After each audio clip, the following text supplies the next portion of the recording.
그러면 하나님은 왜 가인의 제물은 받지 않으셨을까요? 왜 가인의 제물을 받지 않으시고 아벨의 제물만 받으셨을까요? 가인이 전심으로 예배를 안 드렸으니까요.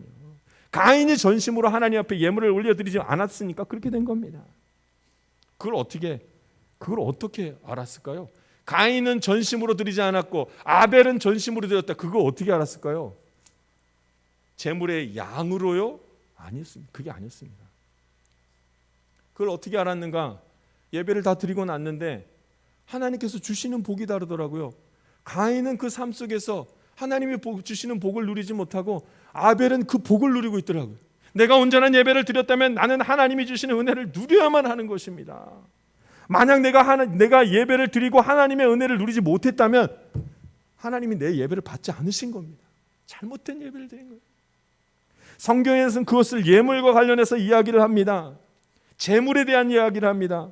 하나님이 그 제물을 받으셨는지 받지 않으셨는지는 언제 아는 거예요? 예배드린 후에 내 삶을 보면 알 수 있다. 이렇게 얘기를 하시는 거예요. 가인이 하나님을 기쁘게 섬기지는 않았습니다. 하나님이 그 마음을 아셨던 거죠. 가인의 마음을 아셨던 거죠. 죄가 역사해버린 것을 알아요. 죄가 그 안에 들어가서 역사하는 것을 알아버렸습니다. 마음이 문제입니다. 가인의 마음속에 죄가 들어가 버렸습니다. 하나님을 온전히 섬기고 싶은 마음이 없어져 버렸습니다.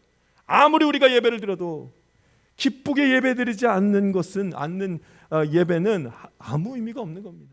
문을 열면 죄가 너 안에 들어가서 죄가 막 역사하게 점점 죄가 커질 거다.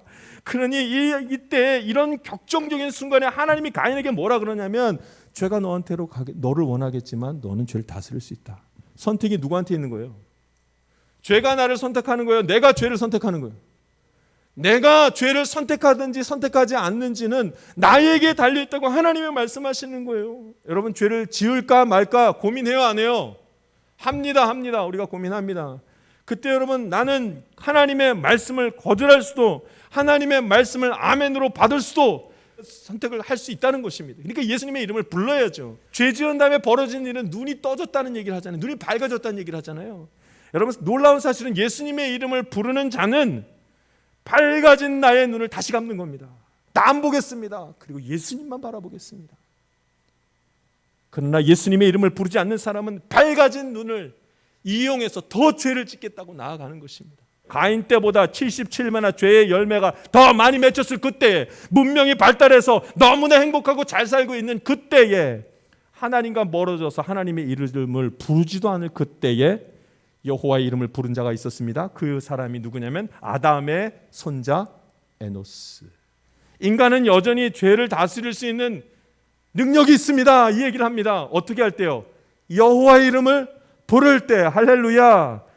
여호와의 이름을 부르는 자는 죄가 내 문 앞에서 엎드려서 내 죄가 너를 원한다 할지라도 너는 죄를 다스릴 수 있다. 누구만 부르면요 예수님 한 여호와의 이름을 부르는 자는 살 것이라 이렇게 말합니다.